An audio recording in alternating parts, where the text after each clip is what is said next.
Bonjour, aujourd'hui nous allons continuer de parler sur le théorème de Thalès. Donc on a vu donc la première vidéo sur Thalès, donc c'était sur la configuration donc sur un triangle avec deux parallèles. Donc là on va travailler sur le théorème de Thalès, donc version papillon. Donc là toujours on a deux triangles avec deux parallèles. Donc dans la configuration finale ça ressemble à un papillon. Donc le théorème donc de Thalès dit que dans configuration papillon toujours, donc c'est la même chose que dans un triangle ABC, donc où B' pardon appartient à la droite AB et C' donc appartient à la droite AC. Donc si j'ai B', C' donc est parallèle à BC, donc alors je peux dire que B' sur AB égale à AC' sur AC, qui est égal à B'C' sur BC. Donc toujours on prend, là on a pris donc le sommet des deux triangles A, et on a mis donc petit sur grand et petit sur grand. Je peux écrire encore en revanche AB sur AB', qui est égal à AC sur AC', qui est égal à BC sur B'C'. C'est toujours valable sans aucun problème. Donc on va passer à une petite application. Donc je prends l'application entière. Donc calculer, nous allons calculer une longueur à l'aide du théorème de Thalès. Donc la droite EA, donc là si je prends la configuration, donc là c'est la configuration papillon, donc je prends les droites EA et PR et CD sont parallèles, sont marqués dans l'énoncé. Donc on donne les longueurs de EB, donc fait 2 cm, BD, donc le BD, donc ça fait 5 cm, PR, ça fait 4 cm, CD, ça fait 6 cm. Il nous demande de calculer BR et EA. Donc BR et EA. Donc donner une valeur exacte, donc éventuellement une valeur approchée 10 à la puissance moins 2 près centimètre. Pardon.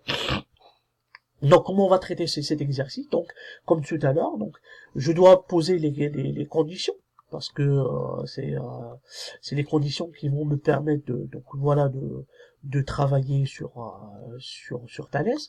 C'est quoi? C'est que les triangles BP, donc BPR et BCD sont en situation de Thalès parce que PR est parallèle à CD, c'est marqué dans l'énoncé. Donc je peux écrire donc BP sur BC est égal à BR sur BD est égal à PR sur CD. Je substitue avec les valeurs pour trouver la valeur de BR. Donc la valeur de BR. Donc qui est donc la diagonale, donc BR est égal à la diagonale, le produit de la diagonale fois le nombre qui est tout ça. Donc ça fois 4 divisé par 2, qui fait, donc le produit en croix toujours, donc qui fait donc 3,33. Donc là on arrondit au 10 à la puissance moins 2, donc 2 chiffres après la virgule.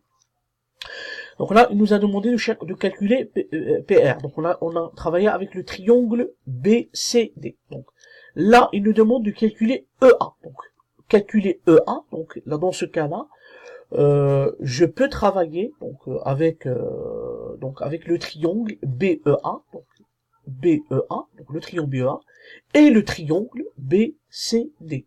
Donc le grand triangle. Parce que les deux triangles sont en situation de Thalès. Pourquoi? Parce que EA et CD sont parallèles. Donc je peux écrire donc B, je vais en sommer donc ici l'intersection, que les deux droites ici sont 50 AC et EB. Leur intersection, je commence par le milieu, donc je mets mon doigt ici.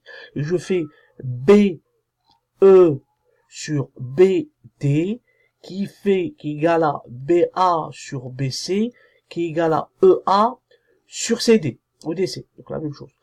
Donc je remplace par les valeurs, donc BE et BD, je connais les valeurs, c'est 2 et 5. BA et BC, je connais pas de valeur. EA, je connais pas la valeur de EA, et je connais la valeur de DC qui fait 6 cm. Donc maintenant c'est facilement pour trouver la valeur de EA. Donc 2 sur 5 est égal à EA sur 6, donc la diagonale, 2 fois 6 divisé par 5, donc le produit en croix encore, qui fait 2,4 cm. Voilà pour cette partie donc de théorème de Thalès. Donc on a terminé. Il nous reste encore une deuxième partie. Ça c'est la première partie. Et on va revenir sur Thalès pour étudier une autre, c'est-à-dire en une autre propriété de Thalès. Donc voilà. Donc notre séance a terminé. Donc et à la prochaine fois et au revoir.